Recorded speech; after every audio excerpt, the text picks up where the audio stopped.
Hey, my middle-aged sisters. Welcome to Fierce and Fit-ish, where we call out the wellness BS and remind women over 40 that taking care of yourself, it's not optional. It's literally survival. So today I want to talk about why we need to stop calling it self-care. That's too delicate. That's not us. Start calling it self-respect. Because listen, bubble baths are cute. They're great. I love them. But boundaries, those are better.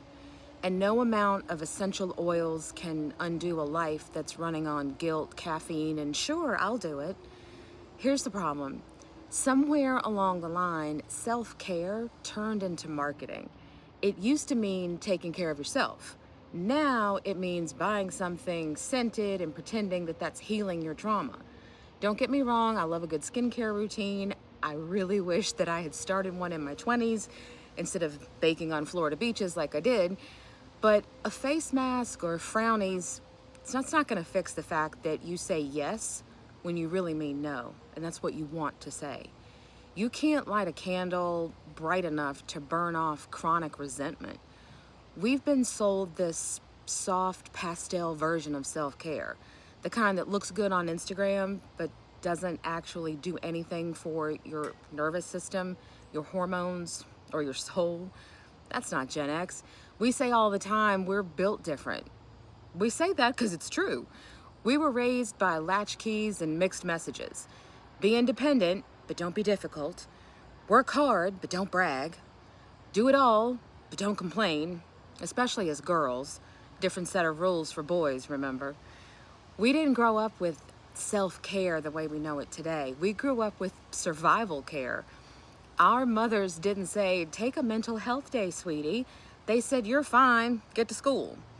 So of course, when we hit midlife, we're exhausted, we're angry, and probably confused because for 30 or 40 years now, we've been taking care of everybody else. Partners, kids, parents, bosses, clients, the dog. I mean, I'd rather take care of dogs than pretty much anybody else, but you get my point. And then we're supposed to light a candle, drink some tea, and magically feel better? No. Self-care that doesn't include boundaries, rest, and respect, that's just decoration. You can't treat your way out of chronic over-functioning. You can't spa day your way out of burnout. Because self-care, it's not something you buy, it's something you build, if that makes sense. It's choosing silence over noise when you need it. It's eating a meal without guilt. It's walking away from people who drain your energy, even if they share your DNA. And yes, sometimes real self-care looks really boring. Going to bed early, saying no, logging off, logging out, doing your workout, drinking the water. You don't need permission to do the things that help keep you sane. So I was thinking we should upgrade the language because when you call it self-respect, I think things change a little bit. You don't feel guilty about taking space. You feel grounded. We don't apologize for our boundaries. We enforce them. Hopefully, that's the idea. You don't explain your choices. You own them. They're yours. Self-respect is saying, I am not going to abandon myself just to make other people comfortable. One of my other favorite ways of saying that is you do not need to set yourself on fire to keep others warm. It's paying attention to how you feel in your body, not just what you look like in the mirror. It's choosing peace over pleasing. And when you start leading with self-respect, you stop needing so much repair later on. For me, it hit one day when I realized that my self-care routine was really a checklist of things that I did after I'd already hit the wall.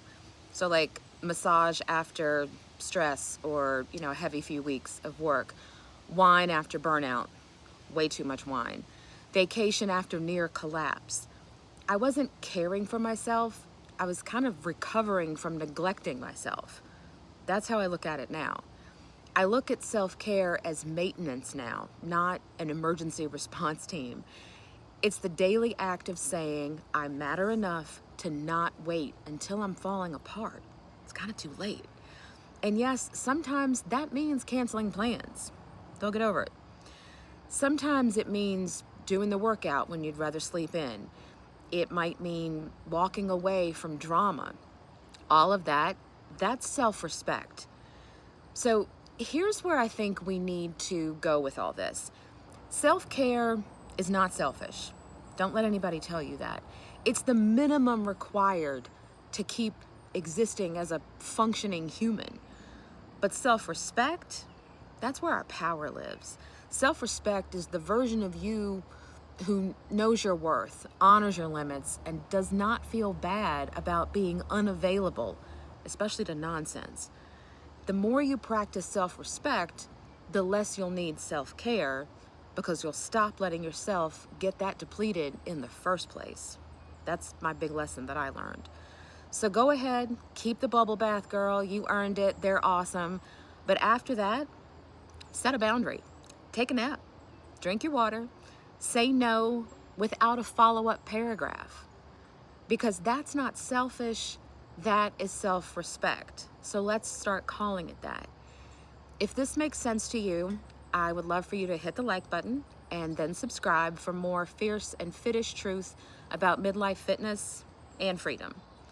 Drop a comment and tell me what your version of self-respect is looking like these days, because mine is evolving over time, just like we do. We're still evolving, no matter what age we are. So let me know what your self-respect practices are today, and go listen to some Aretha. I'll catch you next time.